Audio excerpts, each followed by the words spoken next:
नमस्कार, एशियाविल हिंदी में आपका स्वागत है। इस वक्त मैं कलकत्ता में हूँ और ये है कलकत्ता का बहुत ही फेमस कॉलेज स्ट्रीट।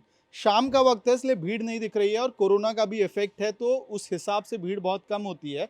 यहाँ पे मेरे साथ हैं कोलकाता के अलग-अलग यूनिवर्सिटी के बच्चे, students rather, should not call them बच्चे बिकॉज़ इनके पास वोटिंग राइट्स है और ये लोग क्या बात कर रहे हैं इस बार चुनाव को लेके, जल्दी से समझने की कोशिश करते हैं। आप अपना नाम बताइए और क्या इशू है इस चुनाव का, वो अगर हमें शॉर्ट में समझा पाएँ आप? मेरा नाम सुष्मिता मंडल है। मैं भी कैलकटा यूनिवर्सिटी की स्टूडेंट हूँ।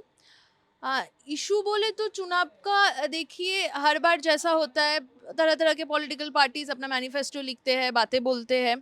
हाँ, but they never fulfil those वो एक्चुअली जो कॉमन पीपल है, जो साधारण जनता है, उनके टर्म्स में they never come to it, hmm, right? Hmm, so hmm. I think जैसे at the same time fascism को फाइट करना है, ये एक इशू है, या फिर जो धर्म के बेसिस पे हो या डिफरेंट बेसिस पे लोगों में एक इल्यूजनरी जो डिविजन्स तैयार करने का जो फाइट है, वो जैसे लोगों के पास एक इशू है, इस रियलिटी को भी कहीं स्ट्राइक करवाने का एक आप बोल सकते हो कि ऐसा लोगों के अंदर इम्प्रेशन है अच्छा, that at the end of the day vote हम जिसको भी दे, इससे हमारा इशू रिजॉल्व नहीं अच्छा होने वाला। इश्यू वी हैव रिज़ॉल्व नहीं होगा। ये मुद्दा जो है हर चुनाव में अब धीरे-धीरे हर राज्य में बनता जा रहा है कि चुनाव में जीते-हारे कोई उनकी ज़िंदगी में बहुत फ़र्क नहीं पड़ने वाला। हमारे साथ मनोज हैं, ये बर्धमान पूर्व बर्धमान के इलाके से आते हैं, गाँव में रहते हैं।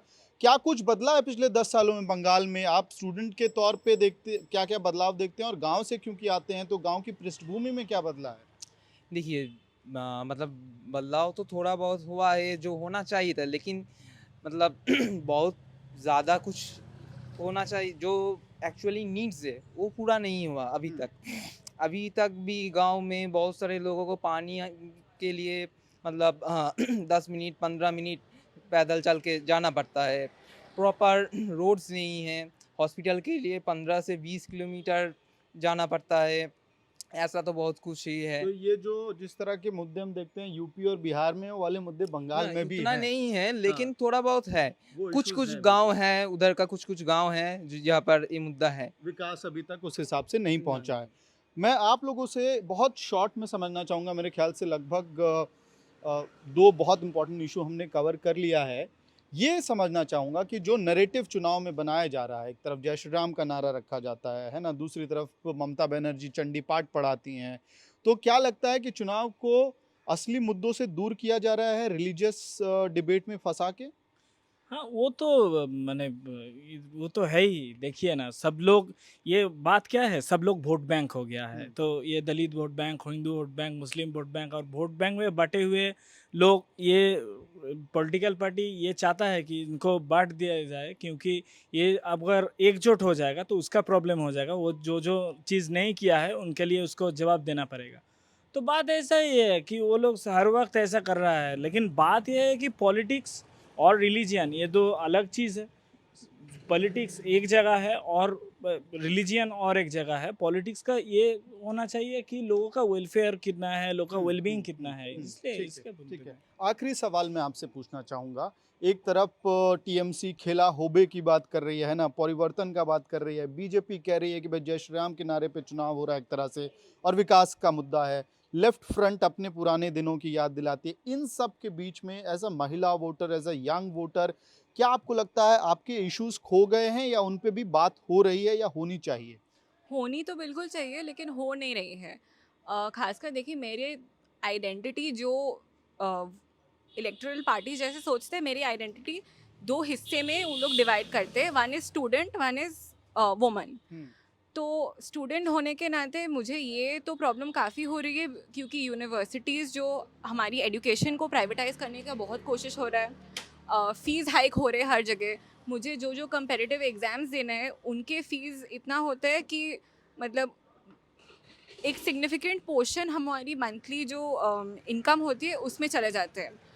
And on the other hand जो जैसे काउ साइंस जैसे जो कंपलसरी एग्जाम्स गवर्नमेंट लेने की कोशिश कर रहे हैं, उनका तो वो फ्री में होता है, क्यों हुँ, हो रहे हैं ऐसे। हुँ, एंड सेकेंडली, एक औरत, एक महिला होने के नाते मतलब जो इश्यूज़ है, जो इश्यूज़ होनी चाहिए, जो हमारी सेफ्टी की, हमारी सिक्योरिटी की, वो तो बिल्कुल बात नहीं हो रही है। ऑन दी अदर हैंड हम लोग देख रहे हैं योगी आदित्यनाथ यूपी से आके ऐसे बोल रहे हैं कि नहीं, महिला बीजेपी को वोट दीजिए महिला की सिक्योरिटी इंश्योर करने के लिए। तो मतलब किस हक से ऐसे योगी आदित्यनाथ, जिनके स्टेट में रेप, डाउरी, ऑनर किलिंग्स हर रोज हम लोग देखते हैं, योगी आदित्यनाथ बंगाल में ऐसे ऐसे क्यों क्यों बोलेंगे? और ये जो नारा है जय श्री राम का, उसको चुनाव में कहना, बोलना या वोट मांगना उस पे, वो उससे कितना आप जैसा यूथ कंफर्टेबल या अनकंफर्टेबल है यहाँ? मैं तो बिल्कुल कंफर्टेबल नहीं हूँ, क्योंकि मुझे लगता है एक रिलीजन, जय श्री राम तो शुरू हुआ था एक रिलीजियस ग्रीटिंग या मंत्र, ऐसे कुछ ऐसे ही शुरू हुआ था। तो रिलीजन जो होती है बहुत पर्सनल एक चीज़ होती है। मैं जो जिस भगवान को मैं पूजा करना चाहूँगी, ये मेरी आपसी मामला है, मेरे शायद फैमिली, मेरे पेरेंट्स की मामला है। तो ये कोई पॉलिटिकल पार्टी मुझे क्यों सिखाएगा कि हाँ।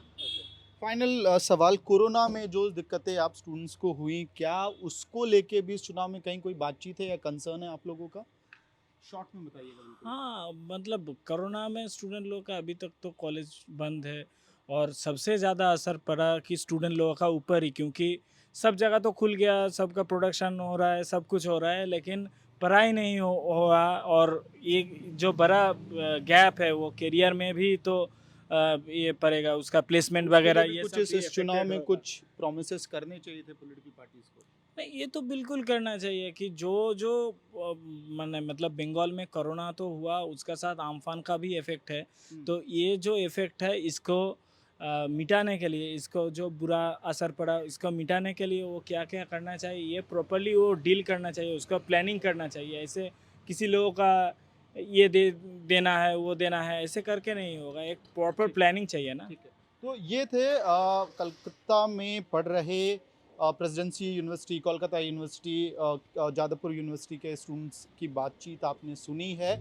और कहीं ना कहीं वो नाखुश हैं जो पॉलिटिकल नैरेटिव और कैंपेनिंग चल रहा है उससे, और एक विशेष नारे से भी कहीं ना कहीं इन लोगों को प्रॉब्लम है। लेकिन ये हमको वोटिंग के रिजल्ट वाले दिन पता चलेगा कि आखिरकार बंगाल ने ये जो पॉलिटिकल नैरेटिव और जो बहस चल रही है उसमें अपना विकल्प ढूंढा है या नहीं ढूंढा है। आप देखते रहिए एशिया विद। धन्यवाद।